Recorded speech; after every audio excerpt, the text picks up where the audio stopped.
How surprised are you that Reese Albert's still here? Well, I'm very happy. With all the injuries he's had, I thought we have a shot at it, getting him back, and we're excited to have him. He's playing well. He's bringing the leadership quality that's always needed on every good team, and he's same old Reese, plugging away.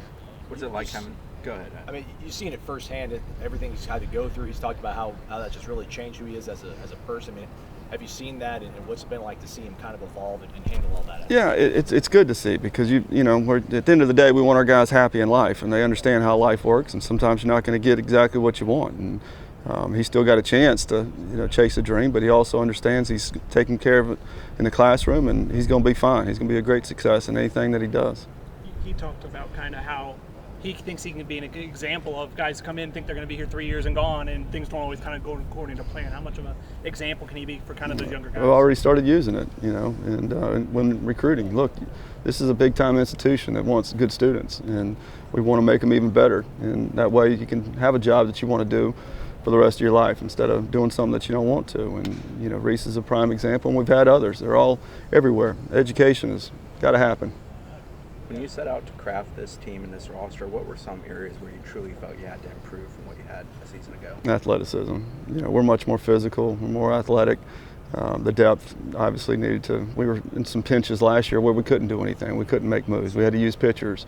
And, it goes back to recruiting, and Mike and Jimmy, and, flat out gotten after it. We made some moves, and, it's one of those deals where it's a lot easier to sleep this year than it was last year. Both with the new guys and the guys you're bringing back, how much of a difference have you seen a year make in terms of maybe wanting to be closer to the approach I know you're looking for at the plate? I think, again, a year sitting on the couch and watching, and being around is going to help. The fact that the most of them got time and significant time, it's only going to make for, a better situation this year. And, the competition also makes everybody better, and we have a lot more of that as well. One of your additions is a guy that you saw a lot on the other side of it. Now Alex Tyrell's here. Just you talk about just what he's going to bring both in the field and to your lineup. Yeah, he again, I don't know what happened down there. I don't really care what happened down there, but he's a really good player, and he's already penciled in the middle. He's going to be playing first base, and he's a guy that has been around the block, and those guys are hard to find. And he's hungry. He wants to win, and he's enjoying himself. And it's kind of a situation where you see it in the big leagues all the time. A guy goes from hitting 180 at one place, and the next thing you know, he's hitting 350 somewhere else. And I got a feeling that's what's going to happen. He's going to hit a lot of homers too. How much research do you do on transfers, or do you just trust the culture that you have here that they'll be able to? No, you got to make sure, especially coming from Miami and Florida. You're sitting here going, what are we doing? But it's one of those deals where you call people that you trust, you cross T's, dot I's, and if things check out, then you go for it. I mean, everybody makes a mistake, right? So we forgive and forget. How much of a lift is Jordan at shortstop, just especially on the defensive side of the ball? He can really play. He's better than I thought. We didn't see him a lot last year. We recruited him in high school, and then out of sight, out of mind when they're not with you, and didn't see him play a whole lot. But as soon as I saw him, I was like, golly, that's how you draw it up. He does everything well across the board. You bring back the 1-2 at the top of the rotation, obviously. I mean, how much of a difference have you seen with them, both with just a full year under their belts in those roles, but also the impressive summers they both had? They both had great summers. We haven't seen a whole lot except the bullpens. We're taking them slow. The guys that threw a lot this summer and had a big workload over the course of the year, so it's their first time out today. But we expect the same competitiveness, and some of those hitters are feeling good about themselves, but today's a different story when you got Parker, you got Hub, Dunn, Montgomery, all these guys are throwing today, so they might eat some humble pie.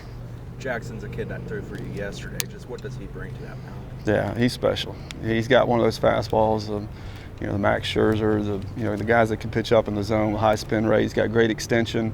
I said it from the time I saw him. I've never seen a kid at any level get as many swings and misses on fastballs as he does, and it's continued here. And his breaking ball's better, and he's a catcher by trade. And so you got the competitive toughness, on the mound as well. With Carson, he went through some of those ups and downs last year, but I mean, talent's obvious. Just what have you seen from him coming back now? Yeah, those misses are a lot smaller. He's bought into the right-on-right changeup to give him different looks. And he's a guy that again is competing for that third, fourth spot. And if not, he might close, but he's going to do a lot of heavy lifting. Dylan. Go ahead. Dylan was a guy that had once entered the transfer portal, but you guys ended up bringing him back as a pitcher only. So what have you seen from him now, and how big can that extra time with Belly be for him? Yeah, and then just pitching only. That's something that we wanted to do with a lot of them last year, but we couldn't. We just didn't feel like we could make it through a season. And with some guys scuffling, we had to keep doing the two-way stuff. And you saw him. You saw how good that thing was. The sinker that he's throwing, that's running back, and his breaking ball's better. Everything across the board's better. And he's in there in that mix for the third or fourth spot as well. You talked about athleticism and physicality with the overhaul. What does that look like for a baseball team when you have a more athletic? You can just do a lot more. Instead of playing station to station, you can run. You can constantly try to put pressure on people because you can get down the line. You can lay a drag bunt down. It's just a where's it coming from next type of situation for the defense, and that's what back when the days when we were really good offensively, that's what we were. We were multifaceted, and we're going to do it again this year. How important is this time to build versatility by throwing guys in a lot of different spots? Yeah, you have to. With COVID and injuries and 11.7 scholarships, it's hard. So, there'll be guys at a totally different spot today than they were yesterday. And when we do our cuts and relays, which I'm sure will be a train wreck because it's the first time we've done it, they got to listen, they got to learn. And second base, third base, short, you never know what's going to happen. You're an infielder, you're an outfielder, you're not a left fielder or a shortstop or whatever. We got to make sure we can do it all. And I love that we get the raise every night, and these guys are watching. Hey, here's Taylor Walls playing third. Here's Wendell playing. They don't care. Just let's go. I'm an infielder. I can play anywhere. Behind the plate, how much is fall ball going to help you kind of figure out what you got there? Yeah, we got a good battle back there. Colton Vincent and Jaime Ferreira and Sebastian Jimenez. Baz is a little bit behind with the arm, still coming back from that, but he's putting together some good ABs. He's got the, power. Potential, and but we got to be careful with that arm. So he's going to be pushed back a little bit, and Jaime's been very impressive. You see him throw. It's you guys that remember Rafi Lopez. He's got that kind of arm, that one that just keeps on carrying. And Nelly had a good arm, but I think it's a notch above Nelly.